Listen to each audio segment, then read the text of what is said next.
Tractor versus giant पिट rescue. Jabalpur नाम के गांव में गंगाधर नाम का गांव का प्रेसिडेंट रहता था। उनको भाटिया नाम का एक बेटा था। भाटिया को कपाड़ी नाम का एक दोस्त था। वे दोनों हमेशा खाली रहते हुए काम काज सब छोड़कर सड़क में जाते हुए लोगों को मार के गिरा के हमेशा सताते रहते थे।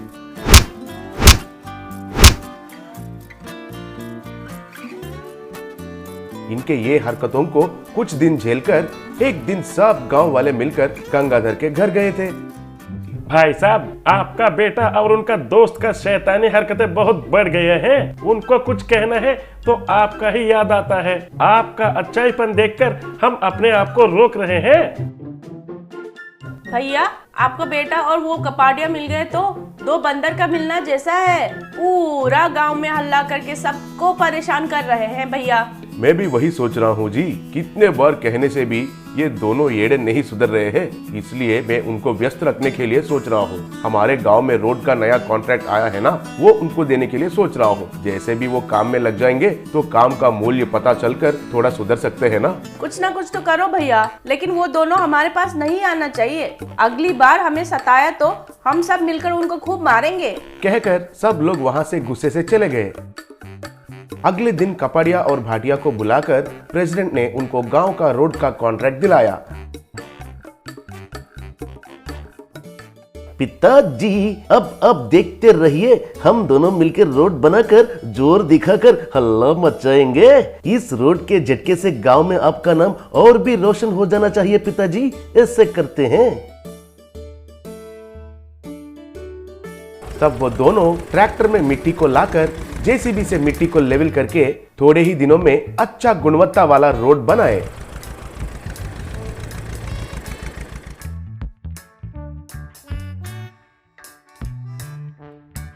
ये देखकर लोग भी उन दोनों की बहुत तारीफ की।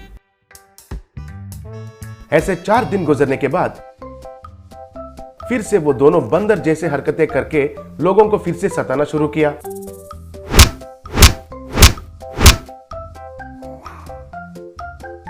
तब सब गांव वाले मिलकर फिर से प्रेसिडेंट के पास जाकर इस बात के बारे में बताए। अरे, अब तक जो हुआ सो हुआ। मेरा मुंह देखकर इस बार के लिए छोड़ दीजिए। उन दोनों येड़ों को बिजी रखने से रास्ते में आएंगे सोचा था, लेकिन ऐसा कुछ नहीं होने वाला है। अब इन दोनों को अलग ही करना है, यही एक रास्ता बचा है। फिर वहां से सब लोग चले गए। वो सब होने के थोड़ी देर के बाद भाटिया और कपाड़िया प्रेसिडेंट के पास आए। क्या हुआ पितृ महर्षि? गांव वाले मंदिर में भगवान के दर्शन की तरह आपके आगे पीछे ही घूम रहे हैं। क्या बात है? हमने बनाया हुआ रोड के बारे में है क्या सब चर्चे? अरे ओए, रोड के बारे में ही है, लेकिन उसमें एक बैच ने ट्रैक्टर से भाटिया ने अच्छा काम किया कह रहे हैं, और एक बैच ने जेसीबी से काम किया कपाड़िया ही ग्रेट है कह रहे हैं। तुम दोनों में कौन महान हो ये मुझे भी पता नहीं चल रहा है। अंकल, ट्रैक्टर से ज्यादा जेसीबी ही ग्रेट है, ये बात कह सकते थे ना। ऑब्वियसली भाटिया और कपाड़िया में कपाड़िया ही ग्रेट है। क्या रे, वो बकवास जेसीबी कैसे ग्रेट है? मिट्टी और कंकड़ लाने वाला ट्रैक्टर ही ग्रेट है। सच में? ठीक है रे, कल सुबह ही देखता हूँ कौन ग्रेट है, तब तुम खुद मान लोगे। कहकर वहां से गुस्से से चला गया। अगले दिन एक जेसीबी को लाकर कपाड़िया रोड के बीच में एक बड़ा गड्ढा खोदकर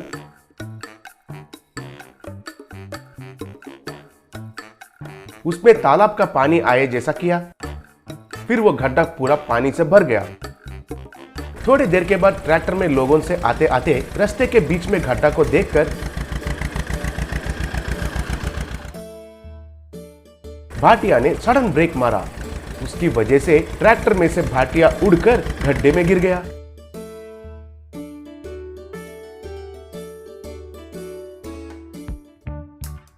क्यों रे, लोगों को लेकर कहाँ जा रहे हो? देख लिया, मेरा जेसीबी का झटके के वजह से रोड में एक बड़ा सा गड्ढा और उसमें पानी, और उसमें उड़कर तुम गिर गए हो। जाओ बेटा जाओ, घर जाके अच्छा साबुन से नहाओ और सो जाओ। मैं ही ग्रेट हूँ कहकर एड़े जैसे कटिंग मत दो मुझे। अबे ओए, इतने दिन तुमको दोस्त कहकर माना, मगर अब तुम ग्रेट हो या मैं ग्रेट हूँ ये अभी साबित हो जाना चाहिए। तुम मेरे ट्रैक्टर को नजरअंदाज कर रहे हैं ना, अभी देखते रहना, मिट्टी लाकर इस गड्ढे को ठीक करता हूँ।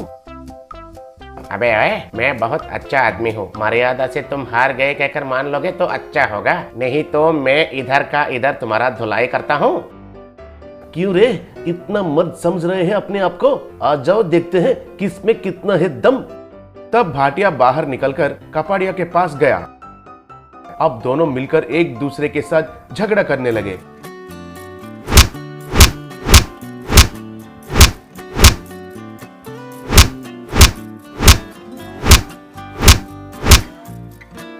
अबे ओए, तुमको मैं बचपन का दोस्त समझा था, लेकिन तुम अब ट्रल जेसीबी के लिए मुझे ही मारते हो। सेम टू सेम, मेरा भी वही फीलिंग है। तुम जैसे एड़े के साथ और कभी दोस्ती नहीं करता हूँ। उस दिन से भाटिया और कपाड़िया दोनों अलग हो गए और कभी भी एक दूसरे से एक नहीं मिले। गांव वालों को शांति मिलकर खुशी से रहने लगे। चालाक से भाटिया और कपाड़िया को अलग करने के लिए गांव वाले प्रेसिडेंट को प्रणाम किए, इनका प्रशंसा की। गरीब का फोन रेस्टोरेशन।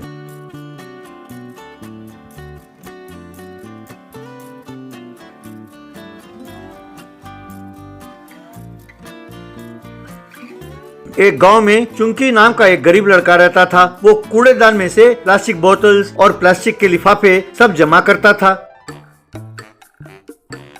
एक दिन उसे कूड़ेदान में एक पुराना सेलफोन मिला। उसने खुश होकर उसे उठा लिया। उस फोन को लेकर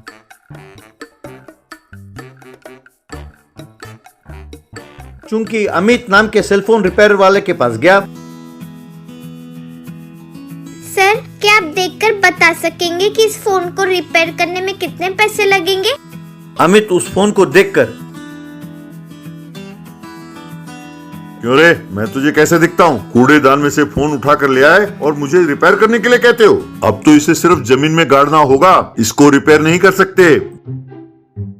सर, ऐसे ना कहिए। मैंने सुना है कि आप बहुत बड़े टेक्नीशियन हैं। मेरे पिताजी बहुत दूर एक कोयले के खान में कूली का काम करते हैं। उनके पास एक छोटा फोन है, लेकिन वो माँ के लिए एक फोन खरीद कर नहीं दे पाते, इसलिए वो दोनों एक दूसरे से बात नहीं कर पाते और बहुत परेशान रहते हैं। मेरी इच्छा है कि मैं इसे ठीक कराकर अपने माँ को दे दूं। आप जरा कोशिश कीजिए ना सर। देखो बेटा, आजकल सेलफोन कंपनी वाले सेल्फ किलिंग फोन तैयार कर रहे हैं, यानी 2-3 साल के अंदर वो फोन खुद ब खुद नाश हो जाते हैं। उनका ये आइडिया है कि इस तरह लोग नए फोन खरीदते रहेंगे, इसीलिए आजकल जो नए फोन आ रहे हैं उसमें बैटरी बदलने का भी प्रबंध नहीं है, यानी अगर फोन डेड हो जाए तो उसको रिपेयर नहीं कर सकते। इसीलिए मैंने रिपेयरिंग करना छोड़कर नया फोन बेचने का काम शुरू कर दिया है। अब तुम मेरा टाइम वेस्ट ना करो और जाओ यहाँ से। कहकर उस फोन को सड़क पर फेंक दिया। चुंकी ने जाकर उस फोन को उठा लिया। फिर उस फोन को लेकर उस गांव के साइंटिस्ट दशरथ के लैब में ले गया। साइंटिस्ट जी, मैंने सुना है कि आप बड़े बड़े रोबो बनाते हैं। अगर आप वाकई काबिल हैं, तो मेरे फोन को ठीक करके दिखाइए तो मैं मानूं। क्यों रे छोटे, तू मुझे चैलेंज करता है? इसे रिपेयर नहीं रिस्टोर करना होगा, यानी इसमें फिर से जान डालना होगा। कहकर वो उस फोन को रिस्टोर करने लगा। ये सब चुंकी बड़े ध्यान से देख रहा था। उस दिन शाम तक दशरथ ने उस फोन को एकदम रिस्टोर कर दिया। फिर उस फोन को ऑन किया। चुंकी की खुशी की कोई सीमा नहीं रही। आप वाकई एक बहुत बड़े साइंटिस्ट हैं सर। इसलिए नहीं कि आपने इस फोन को रिस्टोर किया है, पर इसलिए कि आपने मुझ जैसे गरीब लड़के के लिए इतना समय बिताया। मैं आपका ये एहसान जिंदगी भर नहीं भूल सकता। कहकर उसे प्रणाम किया। अपने माँ बाप के प्रति तुम्हारा जो प्यार है उसके सामने मैंने जो किया है वो कुछ भी नहीं है। चलो अब जाओ यहाँ से। चुंकी ने उस फोन में एक सिम कार्ड डलवाया और उसे अपने माँ को दिया। उस फोन को लेते हुए उसकी माँ के आंखों में जो चमक देखा उससे इसका दिल भर आया। उसने फैसला किया कि वो अब से अपने जैसे गरीब बच्चों की मदद करेगा। जब सेल फोन खराब होने लगे तो लोग उसे उठाकर कूड़े में फेंकने लगे।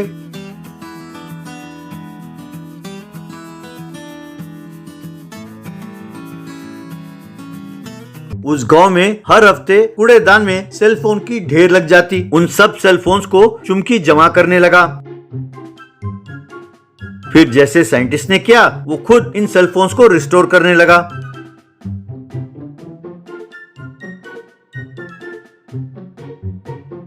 फिर उन सब फोन्स को अमित के पास ले गया। जो कुछ हुआ सब बताया। उन फोन्स को देखकर अमित हैरान हो गया। अरे वाह, तू तो बड़ा ढीठ निकला। तुमने ये साबित कर दिया कि अगर हम ठान लें तो कुछ भी असंभव नहीं है। तुम जिंदगी में खूब तरक्की करोगे। एक काम करो, मैं इस गांव में एक और धंधा शुरू करने वाला हूँ। तुम ये दुकान संभालो। जिन सेल फोन्स को तुम रिस्टोर करते हो उसमें थोड़ा और लाभ रखकर गरीबों में बेचो, और जो नए फोन्स मैं ला कर देता हूँ उसे उन लोगों को बेचो जो उसे खरीद सकें। जो मुनाफा होगा उसे हम दोनों आधा आधा बांट लेंगे, और जब कोई ग्राहक ना आए तब तुम पढ़ाई करना। मैं तुम्हारे लिए स्पेशल एग्जाम्स का इंतजाम करता हूँ। जब तुम बड़े हो जाओगे तो दशरथ जी की तरह तुम भी एक बहुत बड़े साइंटिस्ट बनोगे, ये निश्चित है। चुमकी ने अमित को प्रणाम किया।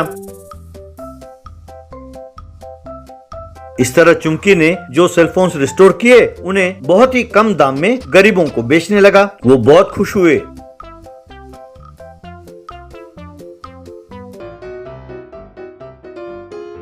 और साथ साथ जिनके पास पैसे थे उन्हें नए फोन बेचता था। जब उसे फुर्सत मिलती वो उसी दुकान में बैठकर पढ़ाई करता। हर महीने पैसे ले जाकर अपनी माँ को देता था। फिर पिताजी ने भी कोयले के खान में काम करना छोड़ दिया और घर लौट आए। पिताजी पुराने फोन्स को जमा कर ले आते।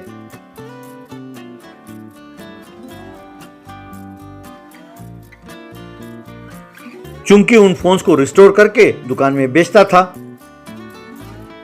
बहुत जल्द उसने अपने लिए एक बहुत बढ़िया घर बनाया और सब वहां खुशी खुशी रहने लगे। उसे देखकर साइंटिस्ट दशरथ और अमित बहुत खुश हुए।